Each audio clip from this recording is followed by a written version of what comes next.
what's up? Welcome back to my channel. I'm super excited because we got a new show to get into, 90 Day Fiance Happily Ever After. Now, I typically have not reviewed 90 Day Fiance at all, like the franchise, before the 90 days, the other way, none of that. But honestly, because we have no other shows to really get into, I think I'm going to start reviewing this. So after today, once y'all see this review, drop it down in the comments. Let me know if you would like me continuing it. But as of right now, there's nothing else on the roster that we can really talk about. But I'm super excited because from the first episode, I can tell that this is going to be a good season. I've watched 90 Day Fiance from the get-go. I've just never reviewed it. But since, everything's on shutdown, including filming, shit, we ain't got nothing else to talk about. If there is, y'all drop down in the comments and let me know if there's any other shows I should review. But today, we're going to get into 90 Day Fiance Happily Ever After. With the question mark, because that's the thing, question mark. Are they happily ever after? But from this first episode, I see like, hell no, half of these people is about ready to get a divorce already. So I'm going to go through each of the couples individually. I don't want to go like mixed match, going in between, how the episodes go. We'll just knock out each couple and their whole storyline all together, and then just go through each couple like that. But real quick, thank you guys for tuning in. Appreciate you showing the love. Any new viewers, let me welcome you to my channel, a big old what's up. Hey, how you doing? Make sure you hit that subscribe button before you go, okay? Join the fam, become a member of the Juice Box crew, because we are family over here. We are family. All right, let me quit. Let me get into the review. Nonetheless, basically all I'm trying to say is we got love over here on this channel. Okay, so nonetheless, let's get into 90 Day Fiance Happily Ever After, question mark, okay? Question mark, because we don't know if these bitches are happy. So let's open up with good old Colty and Larissa. So we got Colty. He trying to get fined after Larissa left him. Of course, they're giving us the backstories of each, couple from the previous season. And Colt basically explains how him and Larissa were a whirlwind love. He proposed to her after 5 days.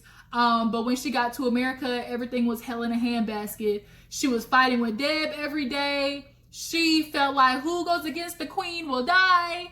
It was not good for them. Then she went to jail 3 times for, domestic abuse, domestic violence. Like, it was a whole lot. A lot. But Colt now is trying to be 2.0. He's working out, trying to lose his baby weight.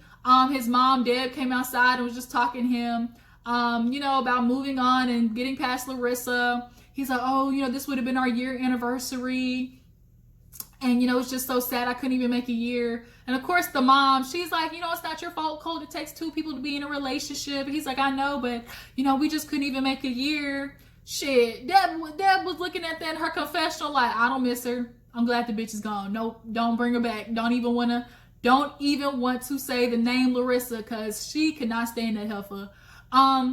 But Colt is telling his mom that he's ready to start dating again. And she's like, no, sir.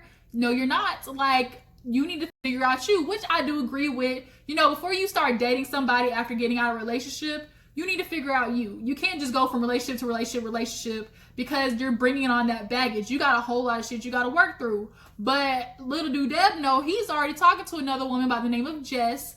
And newsflash, here she is. She's Larissa all over again. We find out she's Brazilian from Chicago and is here on a green card. But at least she's here on her own green card as of right now.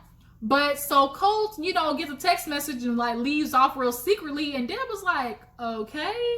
Colt is flying to Chicago. He, trying to make sure he moves on with his life and, is trying to get a new woman. He's feeling lonely. So we finally meet Jess and he makes it to Chicago after telling his mom he's just really going on a trip with some friends. Because finally we see Colt kind of being a grown man. He's like, I don't tell my mother everything. He's like, I don't want to tell her, about Jess because for one, she's Brazilian. And the last time, he was with a Brazilian, shit went haywire.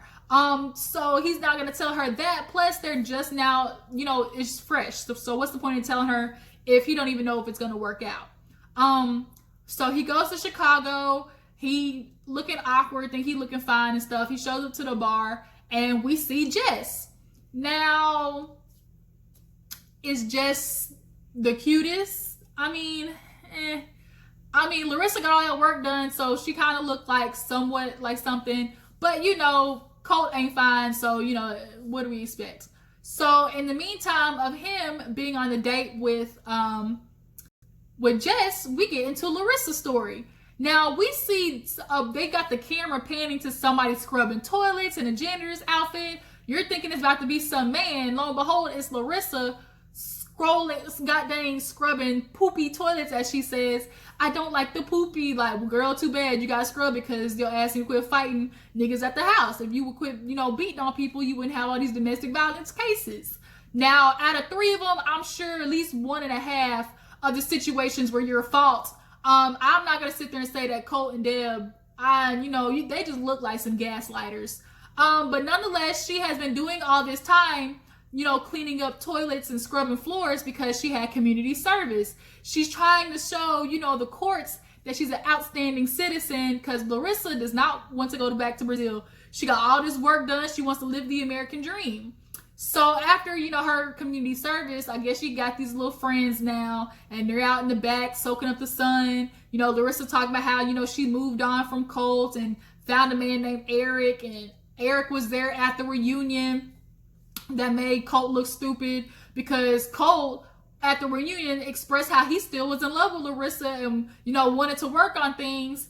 And she laughed in his face, talking about, like, I got a boyfriend sitting right here already. And Eric was taunting him. So Colt ran in the back and threw a water bottle at the TV. Like, that hurt his poor little heart.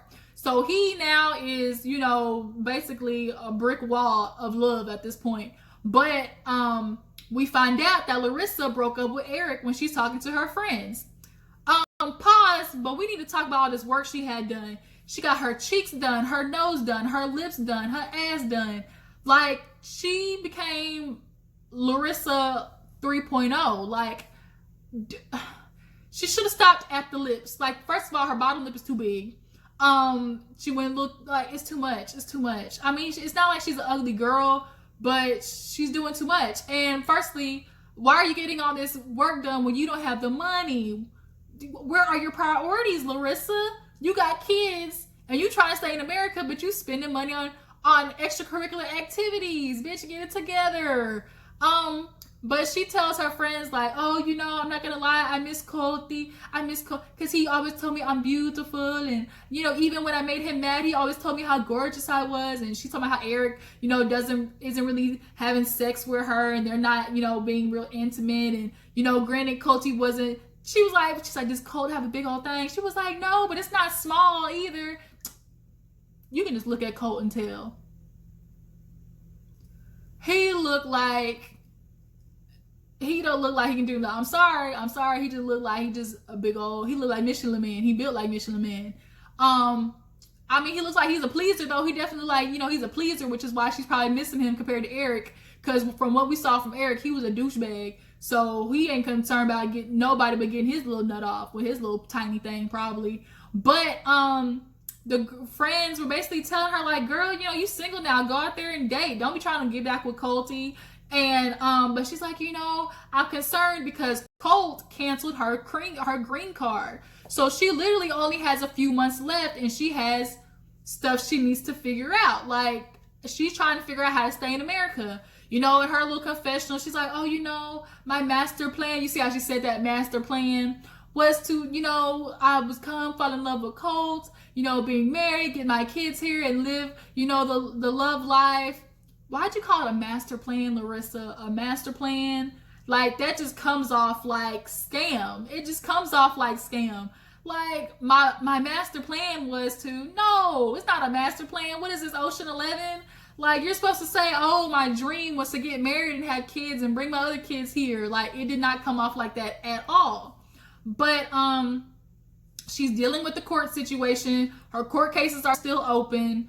And she needs to take care of that. So I think there's a scene where she actually called her father and asked him for some money, and he sent her the money. She's like, why, if he has it, why wouldn't he give it to me? And she basically just kind of like lulled him, doing the daddy's girl type situation. And she batted her eyes and told him, once I start working, I'll be able to do so much more. But she got all that work done. Like, girl, you should have saved your money. And she loves going back and forth with Colty because at the end of the day, as wrong as she wants to say about him, he was taking care of her ass. And she says Eric is cheap at that. She's like, he's cheap, don't even want to have sex, nothing. Like, doesn't compliment her. Now you sitting there thankful for all those things that Colty was giving you. But speaking of Colty, he goes on the date with Jess, and she walks in, and immediately, it was kind of awkward at first, but then they start getting into the groove of talking, and and then she started talking about, oh, you know, like, American men are so different from Brazilian men. He's like, oh, why? Oh, how? She was like, American men are so slow. You know, they take 5 dates to kiss and 10 dates to have sex. She's like, Brazilians will kiss and have sex on the first date, and kind of looked at him. And Colt was like, oh, really? She's like, oh, I have so much to teach you. He's like, oh, what do you have to teach me? It was kind of nasty, honestly. Like, just looking at them like flirt, which is really awkward and weird. But this girl already talking about she's in love with him already. And then we find out Jess is here on her visa. And guess what? That shit's about to expire like milk in 6 months. So she's basically Larissa. Her and Larissa are in the same exact position. Except she's on a J1 visa, which is a work visa. So she SOL. And Colt is looking like a casino right now. It's looking like ding ding ding, like I hit the jackpot type situation. So they're flirting at the table, and so Colt just gets right to the point. Girl, you want to go back to the hotel room and have sex? Like, and she's like, sex? Like, she heard that word, and she's like, okay. And they chug the drink and get in the car. And so she starts talking to him about what he said to his mom. He's like, oh, you know, I told him we're here with a friend. And she's like, friend, and she's like, oh, you know, that makes me feel like I'm not important. Like, Colt's trying to hide me. He had to explain to her, girl, I've already been through this. Like, I proposed to somebody in 5 days. That bitch was crazy. You're Brazilian too, so it's only a matter of fact that you probably crazy too. Like, I'm trying to take it slow. She's like, okay, Colt. Like, she's trying to push it so hard. She's trying to make that man propose her in 5 days like Larissa, so she can find a reason to stay. Girl, we see you. But Colt is trying to tell her, look, we taking it slow. I'm not rushing into things. The fact that you already saying that you're in love with him just after seeing him, 2-3 times? You ain't slick. You ain't slick at all. But yeah, that was Colton and Larissa and Jess, their whole little storyline. So moving right along, we see Angela, her old white flabby ass. Y'all, we see this music, people twerking, and it is Angela. Girl, don't you know your hip socket is already burst? No, you got that osteoporosis, all types of joint situations. Are you drinking that muscle milk, that Ensure, Pedialyte, because you need it? She's sitting there, I'm gonna do all this sexy stuff for Michael. I'm gonna be using these moves on Michael. Girl, your old ass, you big up top and small on the bottom, looking like built like a drumstick. I can't. Ooh, I can't. Built like a Tootsie Pop. Girl, Angela, sit down.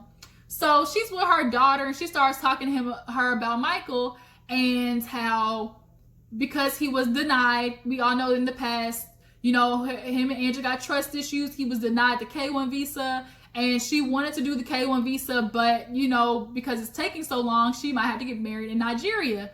And she promised Michael that she would wait 8 months, and if still nothing, then she would get married in Nigeria, which is what it's looking like. So she tells her daughter, look, you're gonna have to come to be the witness. And the daughter's like, hell no, I'm not going. What am I going for? I don't even trust him now, so why would I go over to Nigeria? And she's looking at Skylar like, for real, girl? She's like, Ma, like, do you even know, like, your rights if you get married to him in Nigeria? Like, do you know if he's going to be able to take everything? And Angela's like, hell no, he not. And it's like, okay, you think that, but in Nigeria, things are different. She's like, do you even know the divorce laws? She's bringing up a whole lot of questions. And Angela's kind of feeling offended because she's like, Skylar, why are you already talking about divorce before we even get married? But Skylar's she hasn't been feeling Michael from the get-go, but Angela's determined to bring his little young chocolatey black ass over here to America and apparently have a kid too. All right, y'all's favorite person, Chico's back out here trying to make his presence known. Chico, you want to sit down, please? So Angela's feeling some type of way about the daughter basically bringing up all these issues with her and Michael. And Angela's talking about, oh, I'm gonna have a kid for him because the mom brought up how, you know, look, bitch, you too old and you can't produce my grandchildren. He's gonna have to go out in some other tribes and find him a woman that can produce some eggs for him. So Angela has bought a new home, big enough for everybody to stay. She has all those grandkids and, taking care of her mom and stuff like that. And she was showing Michael around through the house on her phone. And all of a sudden a ringtone pops off and Michael hangs up the phone. And she was like, "What's that ringtone, Michael?" And he was like, "Hold on, maybe it was, factory settings or no, this already came with the phone." She's like, "I done been around you a lot of times, Michael. I know your ringtone. That is one you have to set." And he's like, "Oh, no, baby, I did it. I know the phone. Like, I put that there." So he kind of was going back and forth like, "Oh, it was already set like that," to, "Oh, I put it like that." And it was like, bro, which one is it? And she already doesn't trust him because of obviously his infidelity in the past. So she is going off. "What bitches call you on that ringtone?" Like, you know how Angela is with her big old titties. I didn't even know she had a tattoo on her boobs like that. But she just hangs up on the phone. I mean, the house actually wasn't that bad. She needed to clean it up though. Like, I know y'all just moved in, but damn. And at least they had some land and everything, and she's taking care of her mom who's got pneumonia and sick. But Michael done effed up because he got this ringtone. You know how Angela is. She's quick to pop off. He called her back and was like, "Oh, babe, that was just the mechanic." And it's like, if it was the mechanic, you would have been able to tell her that the first time, Michael. Like, I'm even looking at you sideways, and I'm trying to give you the benefit of the doubt. She's like, "This is why, I'm starting to understand why Skylar said what she said. I was mad at her at first, but now I get it. I do think I need to talk to a lawyer." And Michael was mad because he's like, "Why are you already talking about divorce?" She's like, "It's not just divorce, it's everything." So we're gonna see how that plays out, if he's gonna be able to, impregnate her. Oh, because she talking about, she started her period and she hasn't had one for 2 years. Bitch, who you fooling? Them powdered, dusty ass eggs in your fallopian tubes is not going to produce a child. Come on now, you went to school, Angela, or at least I think you did. Did you drop out? Like, anybody knows at 50 that's not happening. Like, chances are you got a better chance of getting struck by lightning than you producing a baby, Angela. Like, miss me with that. Oh my God, you really tried it. So, "Oh, that's a baby." She's like, "Girl, that's your intestine. Shut up." Oh my goodness, girl, you really think you about to get pregnant? Not. Anyway, so let's move on to which one was next? Do I want to do Andre and Elizabeth or Kalani and Oswaldo? No, let's do Elizabeth and Andre. So we see Andre, as I'm rolling the R's like how Elizabeth does. He's in the living room, and we see him with a tool belt on and a thing. We think he has work. Man, that nigga at home screwing in a TV stand right in front of the baby. He ain't done nothing, y'all. Hasn't done nothing, hasn't changed nothing since the last time we saw them. Elizabeth comes in from work. She's kissing. "Oh, I missed you guys." He's like, "Oh yeah, I've been here working with the baby." And she's like, "What did you do today?" "Nothing." He's like, "Oh, I did furniture, hung this up and stuff like that." You can tell it's starting to get under her skin, the fact that she has a no good man at home using the excuse of, "Oh, I like being a stay-at-home dad," to not go out and find a job. So she picks up the baby, and we get their backstory, how she met him, and how much of a struggle it was to get the family to like him and him to like the family. They still don't have a really good relationship because the problem is, Andre, you really think you big and bad and you want to be man of the house, but you can't be man of the house when you don't pay any motherfucking bills. It don't work that way. You need to be able to input on this man, in the famous words of Smokey, like, get in or get out. Like, girl, Elizabeth, Andre, his personality is whack. His toxic masculinity is whack. Like, I don't like this nigga at all. And the way he has the mitigated gall to sit there and always try to control people and think he's always right and whatever he says goes. And it's like, bitch, you don't even pay do you even pay the utility? The electricity, the cheapest of the bills that people usually have? Hell no. Like, miss me with that. So they got to go over to the dad's house for a birthday party. They're late. Andre's like, "I don't want to be late because you know how your family is. They're going to blame me for everything." Andre feels like the family's two-faced. They say one thing in front of him and nothing behind his back. But Andre honestly, we haven't seen them say anything that they haven't told you. Like, the sisters are very, they got some cojones when it comes to talking to Andre. So they're toasting at the dad's house. They're like, oh my God, can we eat? Like, are we waiting on Elizabeth? They're throwing jabs. The sister's like, well, you know, it's always late. They're going to blame it on the kid. But it's like, we got kids, so that's not an excuse. Like, why are y'all always late? Answer that question. So they make it in there, and they're like, yay, finally we can eat. And they taking jabs like, oh, why are you late? Because of the baby. And so Andre made a joke because Elizabeth started making his plate. He's like, oh my God, Elizabeth was the only one who offered me a plate. First of all, why somebody gotta offer you a plate? You a grown-ass man. Why would anybody else offer you a plate? That's that entitlement I'm talking about. But the sister was like, well, maybe if you showed up on time, somebody would. And it's like, oh shit, here we go. So then they start getting into this argument about, oh, haven't you ever heard the saying, happy wife, happy life? Andre's like, hell no, it's supposed to be if the husband is happy, everybody is happy. They said, in what world do people say that? We have never, in Andre's world, if the husband happy, is everybody happy? And that's the problem. You think everything that is important to you has to be important to everybody else. Whatever Andre says goes. And my nigga, you can't be like that because you got nothing that you are bringing to the table. I'd be damned if I be paying all the bills and a nigga still feel like he can tell me what to do, where I'm going to go, how I'm going to spend my money. And then I just, ooh, Andre, y'all, he gets under my skin. He gets under my skin. He gets under my skin. So then they're kind of fighting over the saying. And the mom's like, can we just have a nice little, can we just have a nice party and stuff? So Andre decides he's going to break it up by giving Chuck a toast. At first, it was like, oh, Chuck, you throw a great party. Thank you for being here and inviting us. I got a great announcement. We're going to have a wedding in Moldova. And Elizabeth looked at him like, what the fuck? Like, we didn't talk about this. Wait a minute. Everybody was confused like, wait, hold on, what? Because they have talked about doing this Moldovan wedding and they still haven't done it yet. They've been together 3 years and still nothing. And Elizabeth's like, we didn't talk, like, why are you doing this right now? Stop it. He's like, oh, I'm planning it. Everything's going to be great. You all have a month. Everybody's like, a month? First of all, Andre, like they said, that just goes to show your consideration for the rest of the family because you expected people to pick up and drop everything in a month and they have kids, they have jobs.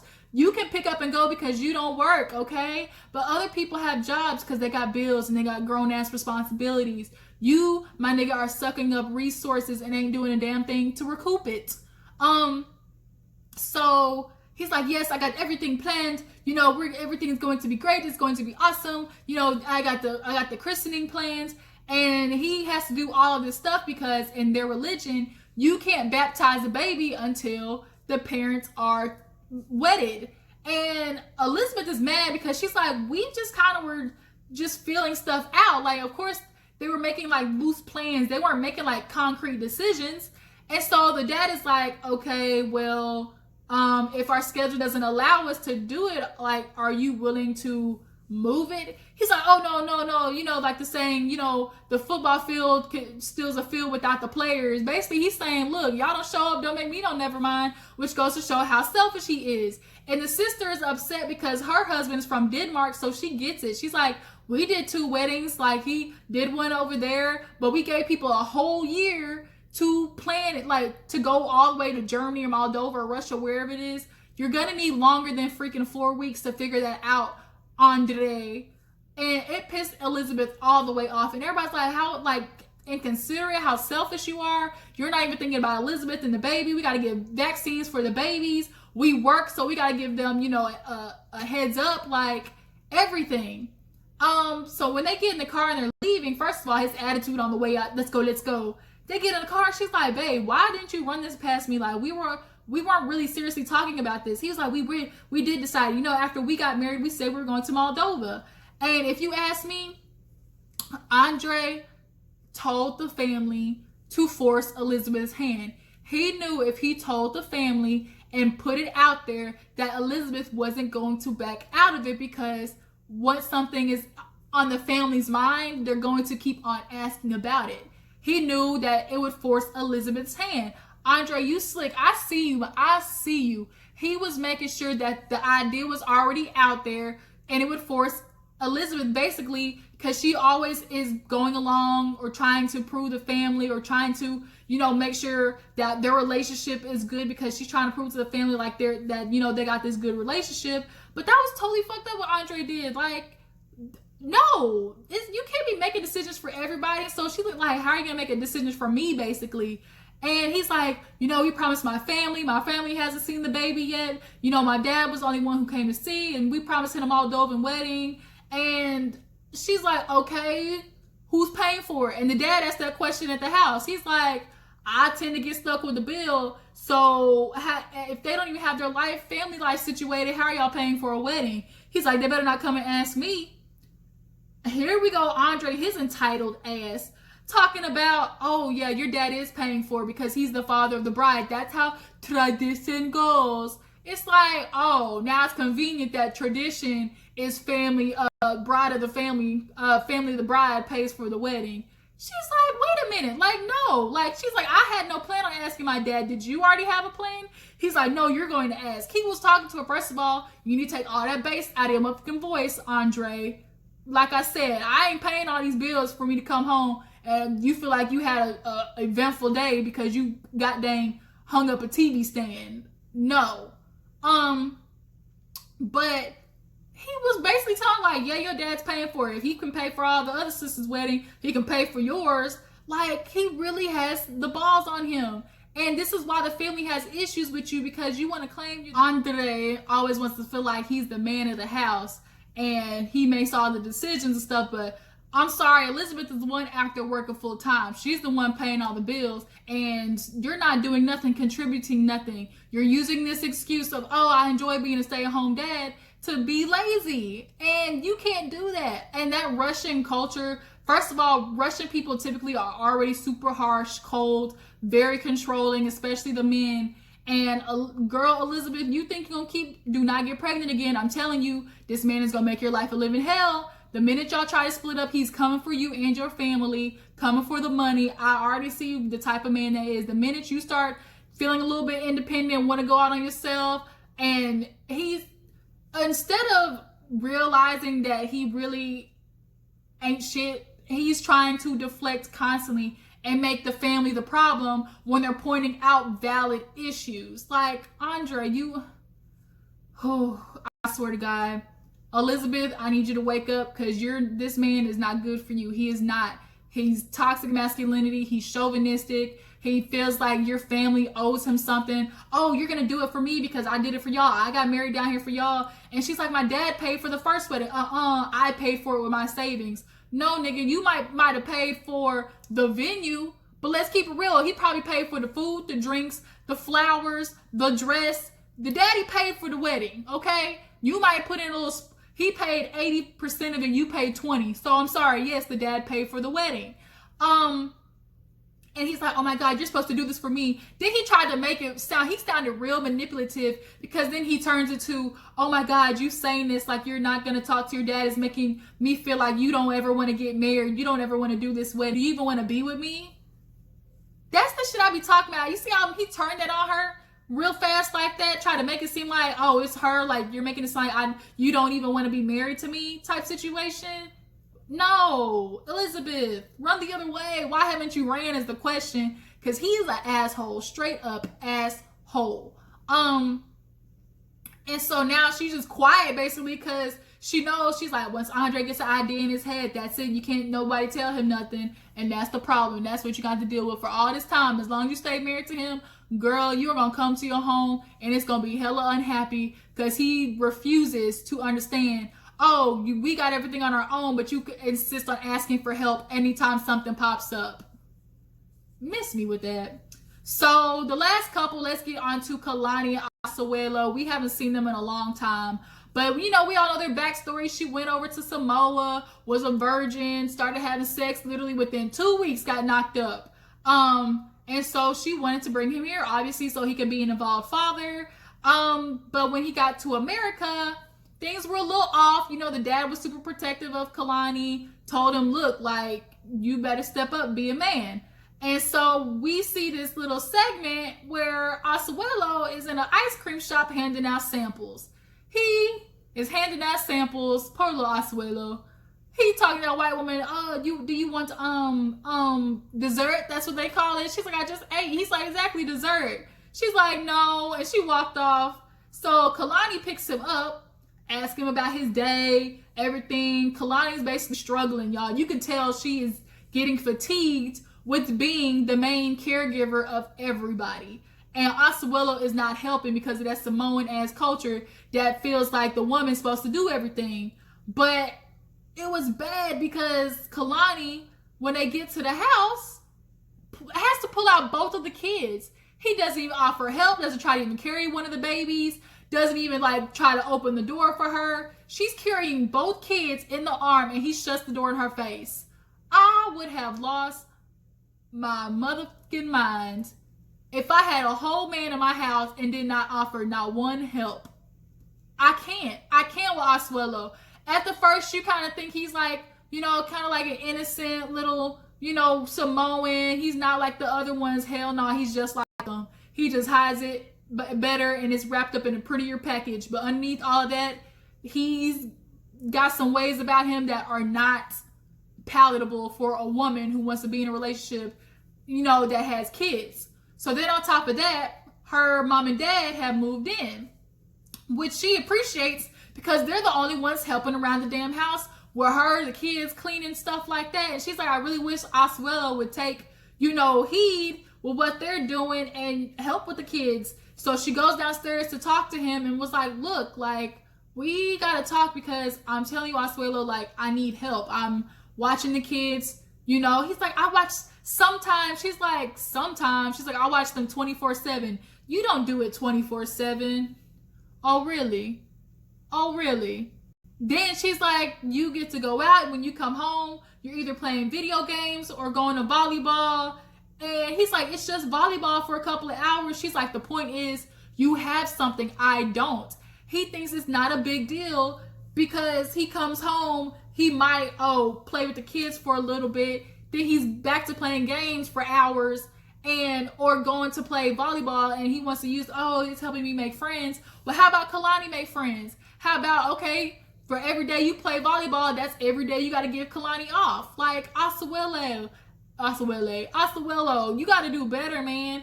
And she's basically telling him, like, my parents are helping. Where are you gonna do something? When have we even done something for each other? He's like, we went out that last time. She's like, we went to a movies 4 months ago. This nigga gonna be like, I don't think dates are necessary. I'm just fine without them.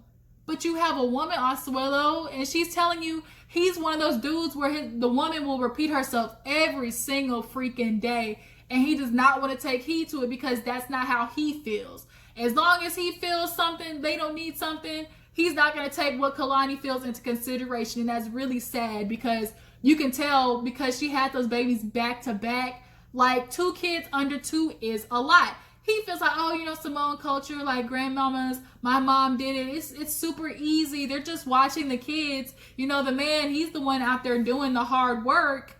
Kalani had to roll her eyes like, whatever, nigga, because, like, men can say that until they start being the ones to take care of the kids. Make him take care of the kids 3 days. Tell him, okay, I'm not doing nothing for 3 days. Tell me how you feel after these 3 days and let me know something. So after that, Kalani's dad was outside raking apples and Asuelo goes out there to help him. He's feeling some type of way because he felt, I'm not the man of the house no more. I just get told what to do.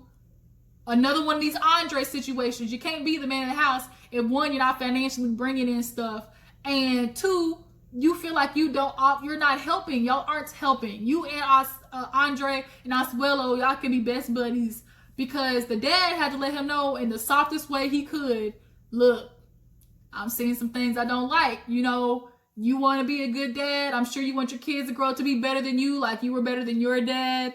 But I'm seeing some stuff I don't like.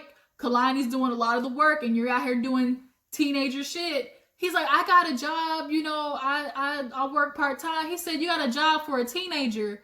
He's like, but Asuelo has an excuse of, I didn't finish college, but you can go to school. Like, go finish school. Go get you a real job. He's not hustling. Him and Andre aren't hustling because they got comfortable. But the dad was looking like, if I start seeing stuff I don't like, trust me, I'm gonna say something. And because you feel like you want to go play volleyball with your friends, you can't do that when you have kids. He's like, oh, it's not like I'm going out there drinking or at the bar or clubbing. You may not be, but the whole point is that's time away from your family. That's time away from your woman. That's time away from you helping her with these 2 kids under 2. That's the whole point. If you're going to go out and play volleyball, Kalani should be able to go out and have a girls' night and drink wine with her friends. She needs a break. Men do not get, it's exhausting. Women make the shit look easy, but it is hard AF. Y'all, the dad, the way he was so calm, he looked like he could knock us. He knocked anybody out. But can I just say something real quick? No, let me not say it. Am I gonna say it? Nah, let me say it. Okay, look, let's quit playing. Kalani, her daddy looked like he was busting that shit over way back in the day when he was younger. He looked like he was slinging that thing around town. He looked like he was busting it wide open from the bike. He looked like he can do some damage back in the day when he was younger. Cause he that silent but deadly type dude too. He looked like trouble. It's gonna be trouble. So he had to walk away from Asuelo because he's like, let me go before I get crazy in this bitch. You can tell he really he composing that shit. He just waiting for the day for Asuelo to mess up so he can backhand the dog fuck out of him. But yeah, so that's all the couples on Happily Ever After. We're gonna have some more, this season. I can't wait to get into it. Review 90 Days. This is my first time reviewing it. So if you guys want me to continue it, drop down in the comments and let me know. How do you feel about each of the couples that we talked about today? Is Andre pushing it, asking for her to tell the dad to pay for the wedding? Do y'all feel like Asuelo isn't taking Kalani into consideration? As far as Angela and Michael, do you feel like she can trust him? Or was he really telling the truth that it was just the mechanic that called? As far as Larissa and Colty go, do y'all think he's doing any better getting with Jess? Or is she just as crazy? Let me know below. But I appreciate all of you guys for tuning in. We're going to have a fun time reviewing this season. Make sure before you go, make sure to like this video, subscribe to my channel, and I'll catch y'all hoes later. Deuces.